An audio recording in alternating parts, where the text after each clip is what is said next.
Hello, and welcome to another episode of Alex's Notes from the Middle. I am your host, Alex Light, and I am so honored and grateful that you are here with me today. If I cough a little bit, just fair warning, I've been sick. I have been sick quite a bit this year, and we're working through it, guys. We're working through it, and that's okay. It happens. Um, I, uh, when I started thinking about this week's episode, I really didn't have a path that I knew this one was going to go on. And I really sat down and I really struggled with the subject because, you know, I've been a little overwhelmed and a little overstimulated. With the end of the school year, a single mom life, we had that trip for Graham, tornado sirens all time. We had some things happening at work and it just was not this wasn't a primary focus of mine. And so I was like, what can I bring to the table? And I kind of typed some things out and I was like, yeah, I could go this direction or that direction.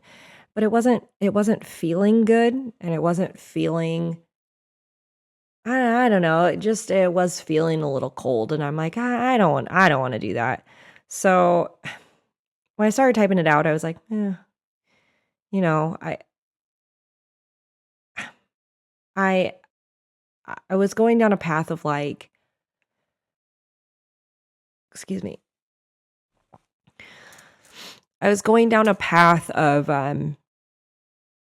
you know, imposter syndrome and feeling like, who am I to give you advice? And I've really struggled with imposter syndrome lately because I've talked about immediate gratification, how I'm a person that like craves immediate gratification. And it's hard to get out of that mindset. And it's hard to switch my thinking towards patience, trusting, letting the universe do her work, and just trusting the process. And that's what I preach to so many people. Trust the process. Look how the process goes.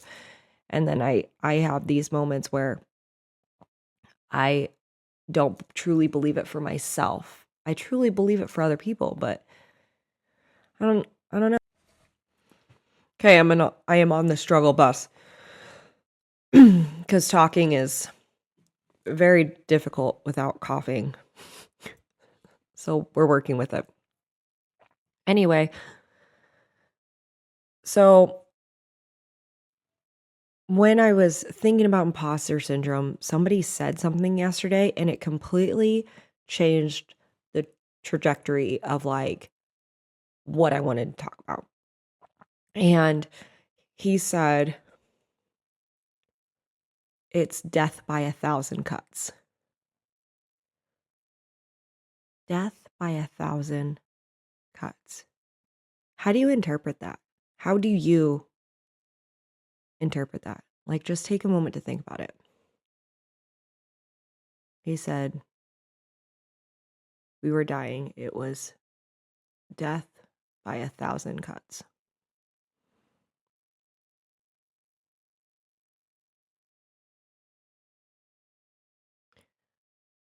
The way that I think about it, I think about it as self-sabotage. Little tiny things that we do in our everyday life that cuts us a little bit more to steer us from our dream life until eventually it gets to the point where it's killed our dream. And I'm the most guilty of that.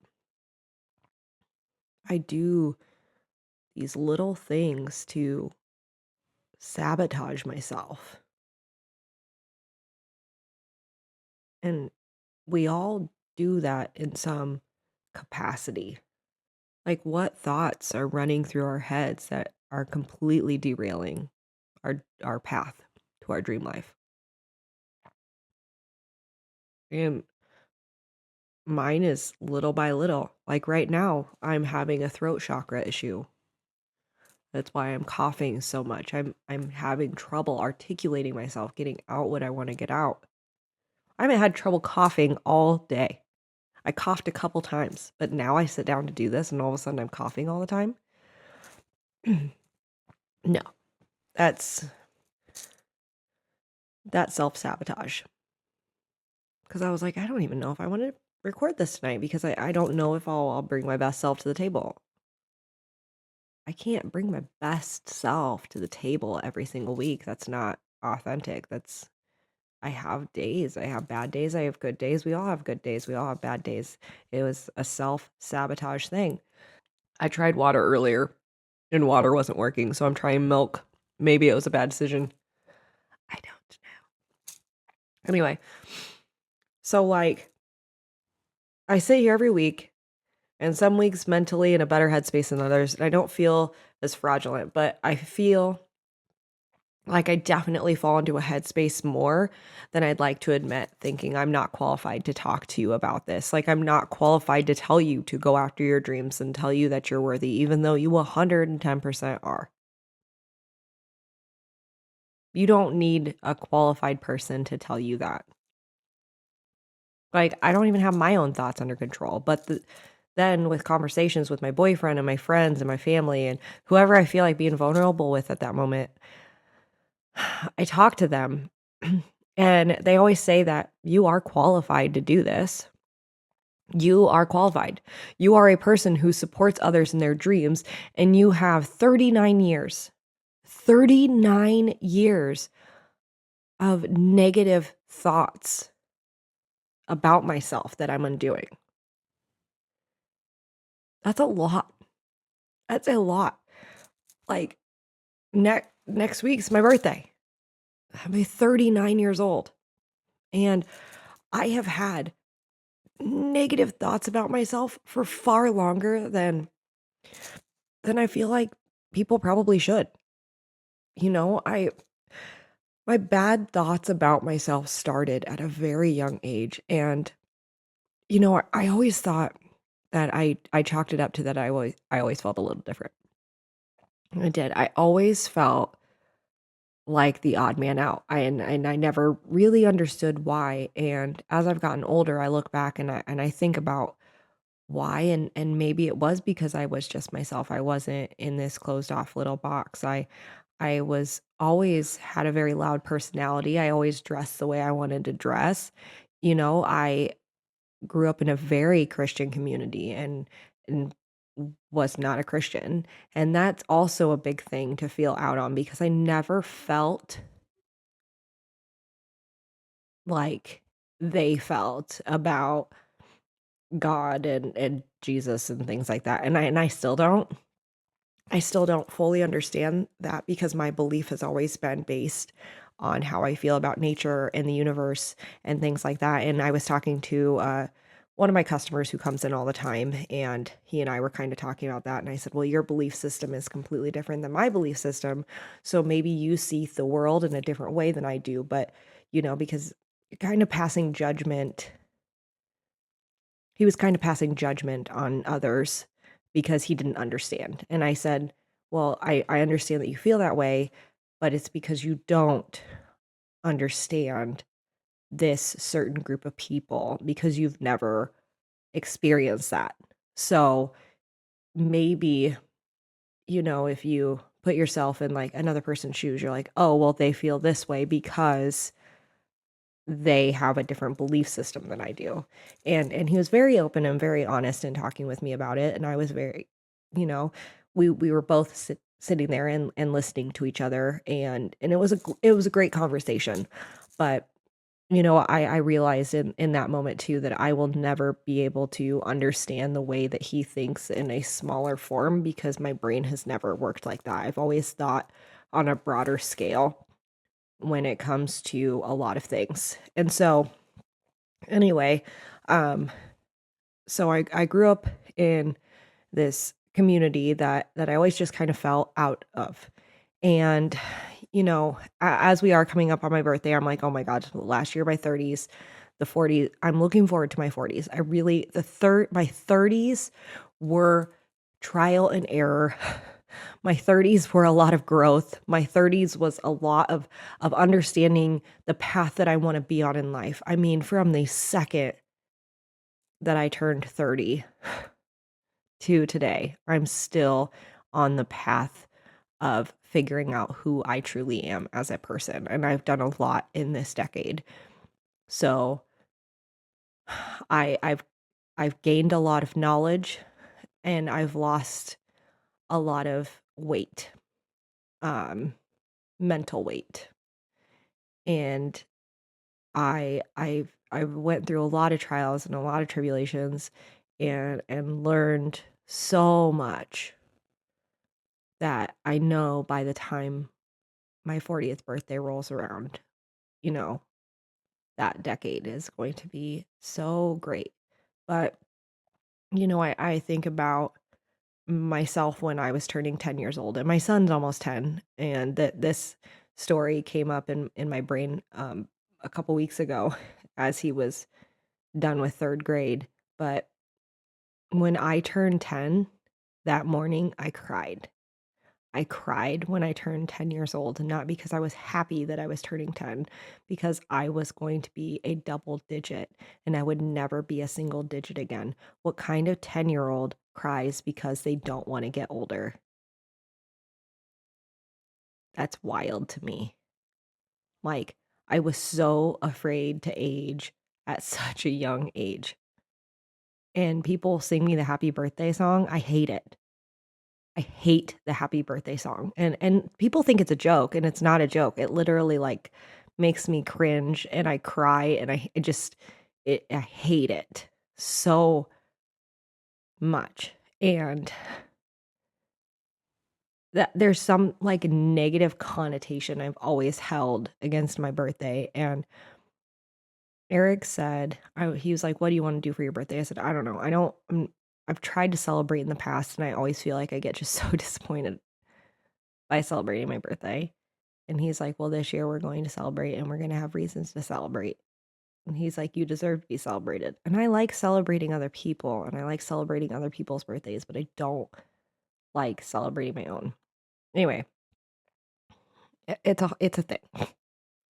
But I seriously like I look forward to getting older and I look forward to my 40s and everything that I've learned and everything that I'm like unraveling and getting the knots out so that way when I go into it, hit the ground running, right? Anyway, so I've had some like negative thoughts as that starts to come up and I start thinking a lot of about my past and undoing a lot of things and um I I typed this sorry. I typed this up and I wanted to talk about the owl in my yard and I was doing voice to text and I was going to say spiritual beings and it typed spiritual beans.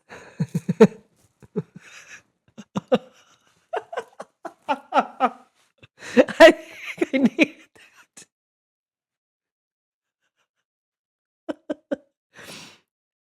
so, so so anyway, so when I wanted to reframe how I wanted to approach today's episode, I wanted to think about what I actually wanted to say. And I saw an owl yesterday as well. So he said, "Death by a thousand cuts." I'm thinking self-sabotage. Like, what do I do to self-sabotage myself? And I think about all the different things that a lot of people do. And imposter syndrome is that thing for me. Imposter syndrome is a huge, deep cut for me.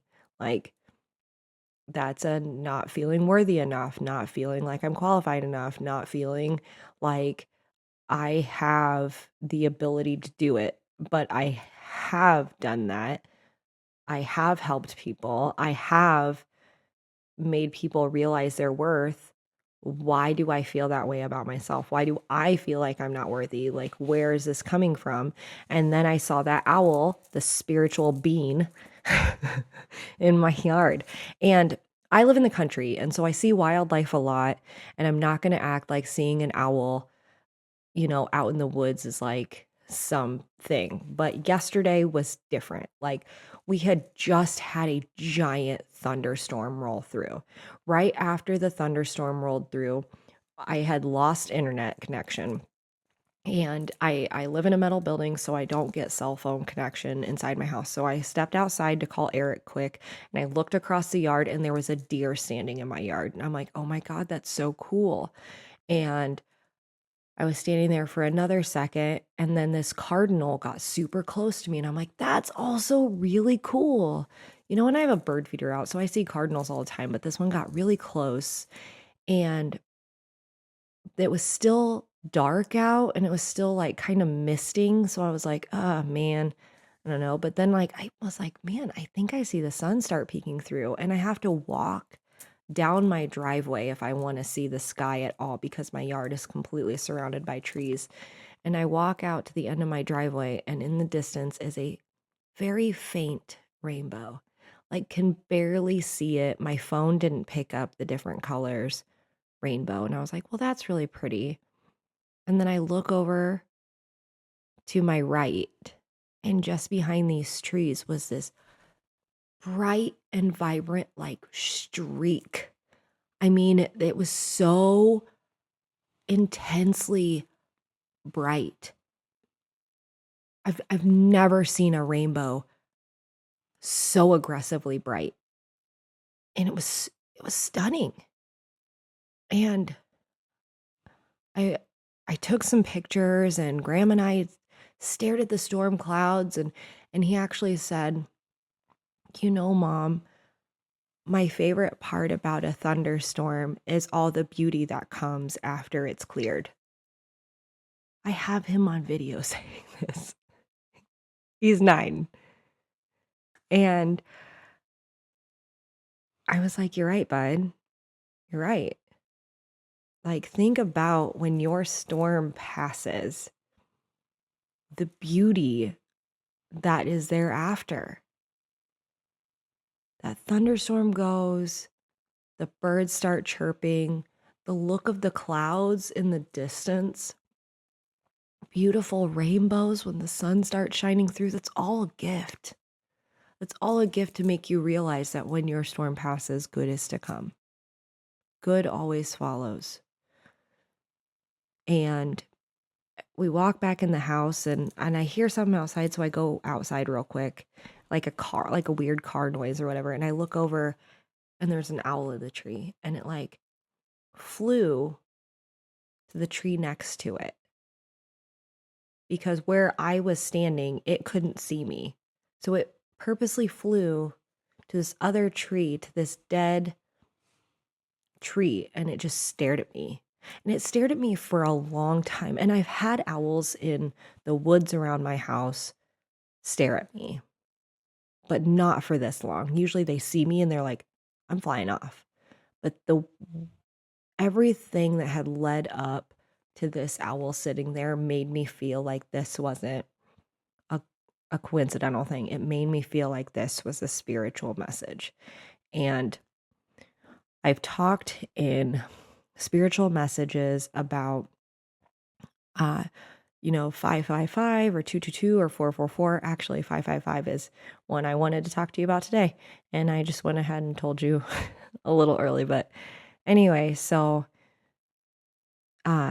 with talking about angel numbers and stuff, the universe is always sending you signals. And so when it just sat there in this tree, and it had a full glimpse of me, and I had a full glimpse of it, and we just stared at each other for so long, I was like, what is this? So I looked up some things, and I asked some questions, and I'm on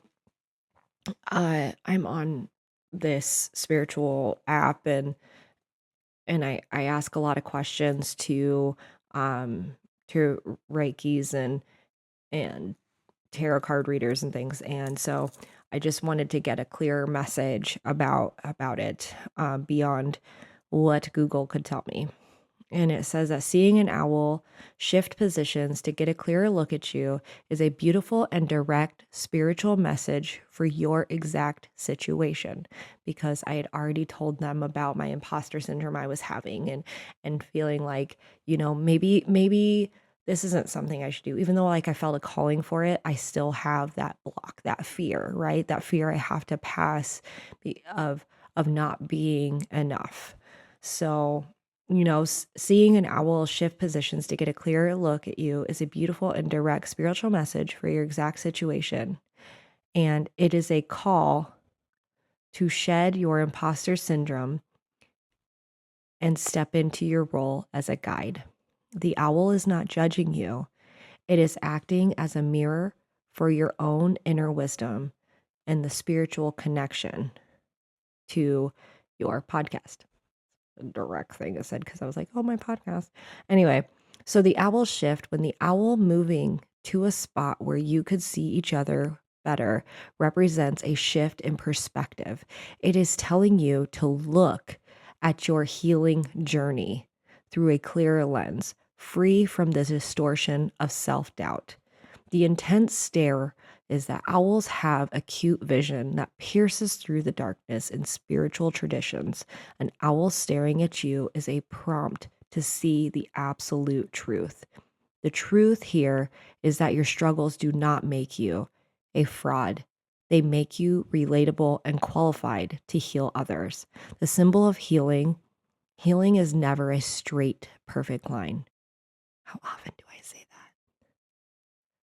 True wisdom comes from the shadows we have navigated. By sharing your imperfect healing journey on your podcast, you are offering authentic medicine, not a polished illusion. And I will never give you a polished illusion. Will not tell you everything is bright and shiny all the time. There's going to be a lot of struggles on your spiritual journey. There's going to be a lot of struggles on your journey to finding yourself, finding your true self, and your true self that somebody else didn't create, but who you are in your core beliefs, in your gut. When you look in the mirror, what do you feel? What is your core belief? So, how to apply this owl's message to me is acknowledging the shadow. Imposter syndrome thrives in secrecy. Use your podcast to speak openly about feeling like a fraud. Your listeners will deeply connect with that vulnerability. Do you feel like you connect with the vulnerability? Do you? I know, just messing. But trust a vision, and the owl hunts successfully in the dark because it trusts its senses. Trust that your unique voice and story have value, even when you cannot see the immediate outcome. That rock, that splash, that ripple, that wave never is immediate. Own your wisdom. You do not need to be fully healed to encourage others. Being a few steps ahead on a path is more than enough to hold the lantern for somebody else. And baby, we can go up that mountain together. If we get to a point where we are hand in hand, we help each other up. And I think about it, I'm like, oh God, what signals is the universe trying to send me, right? So also yesterday, not once, but twice, I saw 555. And 555 is an angel number that I do not see often. I definitely don't see it twice in a row. And when I say twice in a row, I mean twice in about a 5 to 10 minute period. So the angel number 555 symbolizing transformation, change, and new beginnings, urging you to embrace growth and trust the process. How everything that I do is constantly tied into this, into trusting the process, trusting how it's going, right? So the spiritual and numerological, oh my goodness. So there are certain words I can't say apparently. Spiritual and numerological significance. Where's Graham when I need him, right? He would correct me on that. Anyway, the number 555 is considered a powerful angel number, amplifying the energy of the number 5, which represents change, freedom, adventure, and personal growth. When repeated 3 times, as in 555, this energy intensifies, signaling that major life shifts are on the horizon and encouraging you to embrace transformation rather than resist it. And that's from wisdomofspirit.com. It often appears when you are at a crossroads, nudging you to make decisions aligned with your higher purpose. So we're talking this owl, right? We're talking 555. We're talking how I was feeling on the inside and how I was feeling and how this directly reflects how I felt about this. So career and finances, it can signal shifts in your professional path or financial situation, prompting you to embrace new opportunities and take calculated risks. So, and then the personal growth is the number highlights spiritual awakening, self-discovery, and the importance of letting go of what no longer aligns with your true self. And this is still all wisdomofspirit.com. So I need to trust the process. I need to trust the personal growth. I need to know that my splash is a ripple to a wave, to be patient, to trust, to know. And today I got in my car and I filled my car with gas. And I got in and boom, 444 to empty. So the number 444 is a powerful angel number symbolizing stability, guidance, protection, and encouragement from the universe. It represents stability, hard work, and practicality. When it appears as 3, these qualities are amplified, signaling that you are on the right path and should remain focused on your goals. It often interprets as a message from angels or the universe offering reassurance that you are supported and guided on your journey. So, I guess to give you a raw, because I didn't type up or think, hey, like, what is this to me? But when you struggle with imposter syndrome, I'm struggling with getting my message out. I'm struggling to know what to tell you every week because in my head, I'm like, I'm not qualified for this, but everything is telling me you are. What are you afraid of? Follow your dream. You know this is your dream. You know this is what you want to do. When you do this, it makes you happy. When you release your episodes, it makes you happy. Why would you not continue to do that? Why would you continue to doubt yourself? You're sitting here watching me doubt myself. What are you saying to me in this moment? You watching this, what are you saying?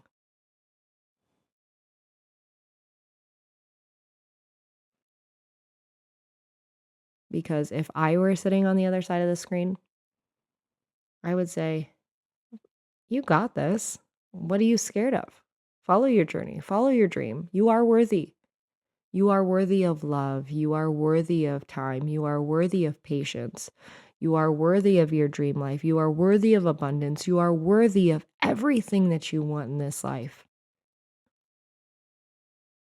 So why can't I do that to myself? Why can't you do that to yourself? I can tell you until I'm blue in the face. And you can tell me till you're blue in the face. But it's truly our own selves and our own beliefs that we have to get to. So how do we get there?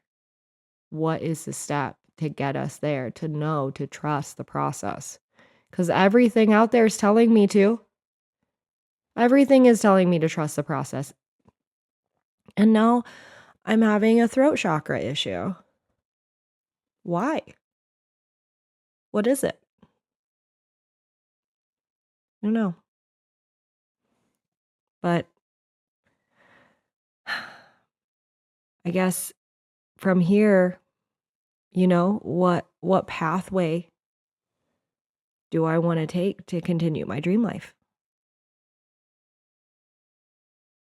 What things am I thinking that I don't want to think anymore negatively?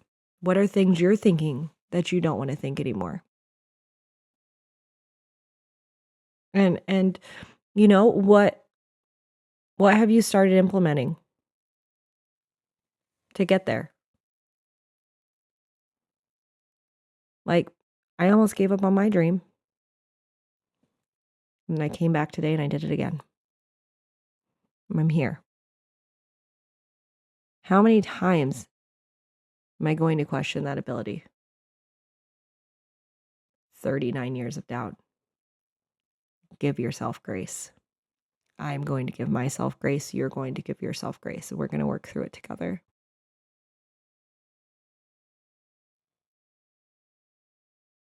I know one of the reasons why I doubt my capabilities, and that is something I'm going to keep to myself, and I'm going to work on myself, and I'm going to journal myself, and I'm going to preserve that thought for myself, and I'm not going to put that energy out any further than my own self, and I'm going to work on it. And maybe one day I'll feel comfortable sharing that with you, because once that part of me is taken care of, that is an energy that I can then put out into the world and give you answers of how. How did I overcome that? Okay. But,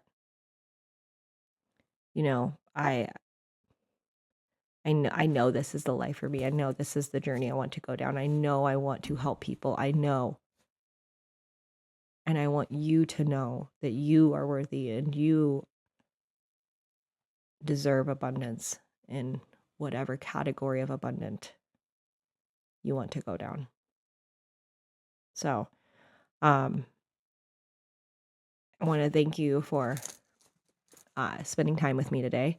I want to thank you for taking that time out of your day to be here to support me in my dream.